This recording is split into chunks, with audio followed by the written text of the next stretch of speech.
Hello YouTubers and welcome to Novus Talks with me, your host Novus Corvius. And I wanted to quickly go over some of the news that's come through about Nintendo recently and E3, Nintendo Switch Pro, that whole spiel that's been going on. So we'll start off first with E3 because that's like the main thing here. That's the big important thing. That's the most juicy detail of all about all this. So we already kind of guessed that E3 was going to happen. I think it was mentioned and they confirmed it about a month or two ago. And we were all speculating that Nintendo would be there, but there wasn't 100% confirmation. Some people were worried Nintendo wouldn't be there because it would be a digital show and Nintendo wouldn't bother since they could just do it direct, even though all their E3 shows have been digital. So I never understood that fear. But we did get confirmation a couple of days ago from E3 themselves that Nintendo will be there, as well as Xbox, Warner Bros, Konami, interestingly enough, and some other studio I've never heard of before. So I think that's put a lot of people's minds at ease. And Doug Bowser, interestingly enough, tweeted about it afterwards, saying how excited he was for the industry to come together and to show people new things. And I wonder if that means something, because for the last few years, Nintendo hasn't really acknowledged the event before it happens. Normally, they would wait till the week of E3 before doing any sort of announcement about whether tuning in and things like that. It's quite interesting to see Doug Bowser tweet out about this like 2 months in advance. Again, it's probably nothing, to be honest. They could easily just have a small show and his tweet means nothing outside of the fact that Nintendo's going to be there, but it's interesting to see nonetheless.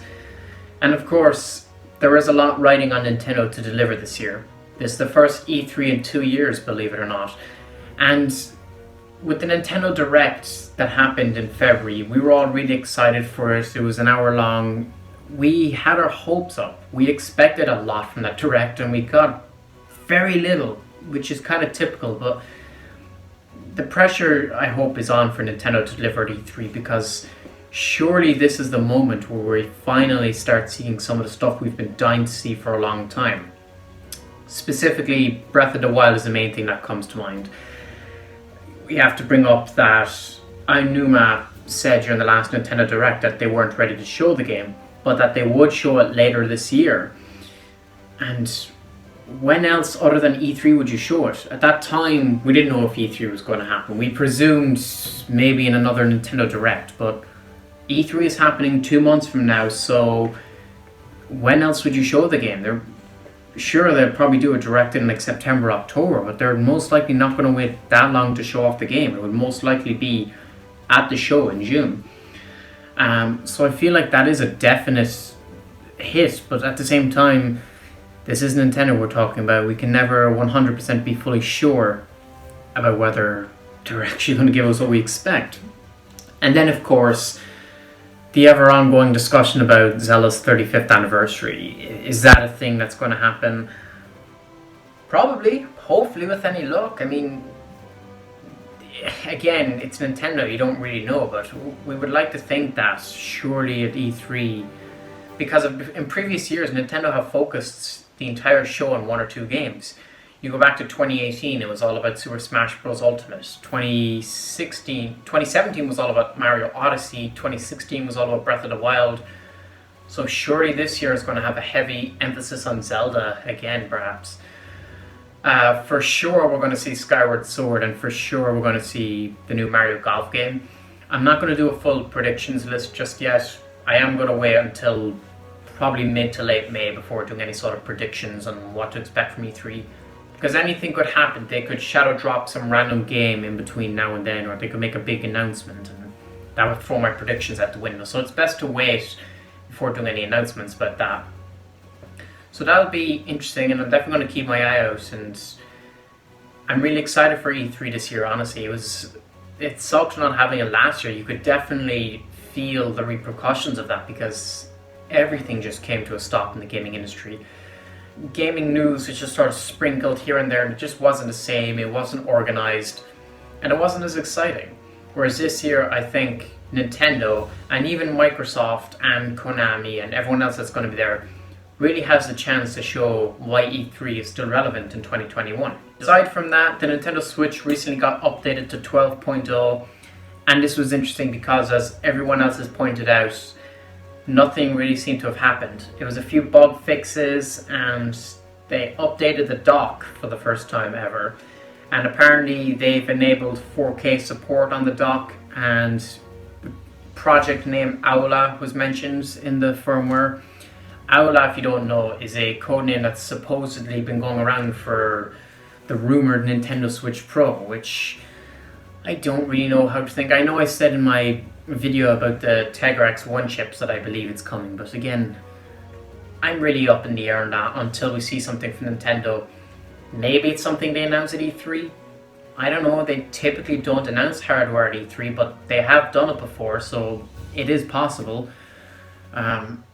Again, I hope not though, because I don't care about any of that sort of thing. I think it would damage Switch sales if anything. It would be more of a hindrance than anything good, so I would hope they stay away from that for another year or two, but I don't know, they probably have a plan.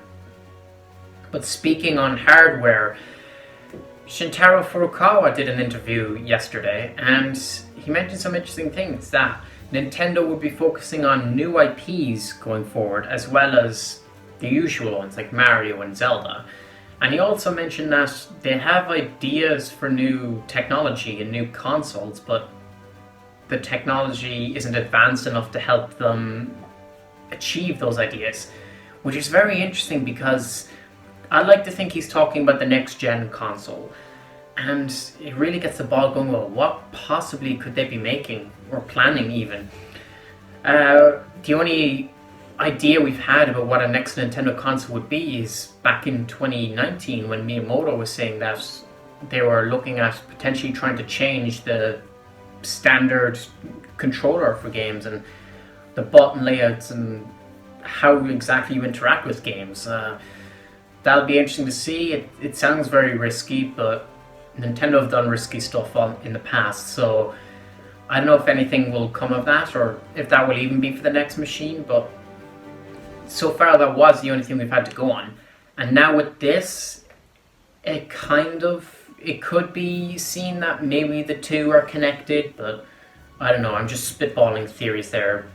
Obviously, no real evidence or facts to back that up. One thing I've been thinking they'd probably do for their next machine is either VR or AR. Because with the Nintendo Switch, it borrows elements from the Game & Watch of all things. The kickstand at the back, the detachable controllers for the Microversus series. The Nintendo DS had the multi-screens, which was a thing from the Game & Watch. The 3DS had 3D, which was something they tried with the NES and with the Game Boy Advance. And obviously the portable nature of the Switch comes from the GameCube. So a lot of their ideas for consoles in recent years have been ideas they've had since the very beginning. And VR is the only one that we know of that they haven't gone back to since.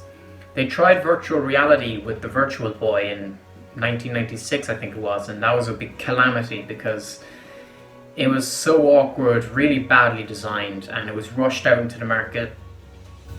It failed horribly. It was their worst selling console, and they haven't tried anything since with VR, which is probably for the best. In more recent years, they've tried experimenting with AR. The 3DS came with those AR cards. Obviously, Pokemon Go was a huge success. The thing is, AR has always been a mobile kind of thing. When people think of augmented reality, we think of mobile games like Pokemon Go, among any other things. So maybe he could be referring to the technology there to implement that into a home console. I don't really know. And of course, you also had the face radars thing on the 3DS as well. And more recently, 2018, Nintendo Labo had a little VR Toy-Con headset thing that they've used 2 or 3 times. It's not real VR, but it shows that the idea is there. So I'm wondering if they're just trying to experiment with how to implement VR in a fun and quirky way. Maybe. I don't know how to feel about it. VR isn't 100% my thing, but I don't know. This is just a theory. No evidence again. It's too early to even speculate about this because, as we know, they're planning to keep the Switch around for another 5 years, so anything could happen in the next 5 years. So we'll just have to keep an eye out and see. But yeah, capping all of that off real quickly, it is interesting to see that we're really starting to see a move in the discussion around hardware for Nintendo. All these Switch Pro rumors, now this talk of next gen and new IPs and stuff. There's definitely a lot of rumblings going over on Nintendo, and it's going to be interesting to see what happens. But let me know your thoughts and opinions down in the comments section below. What do you think of all of this? Do you think a Nintendo Switch Pro is coming? Do you think they'll focus on new IPs? What do you think their next console is going to be? What do you think of all these things in general that Furukawa has said? I want to hear everything you have to say down in the comment section below. And yeah, with that all said, thank you all for watching and please subscribe. Novus Corvius out.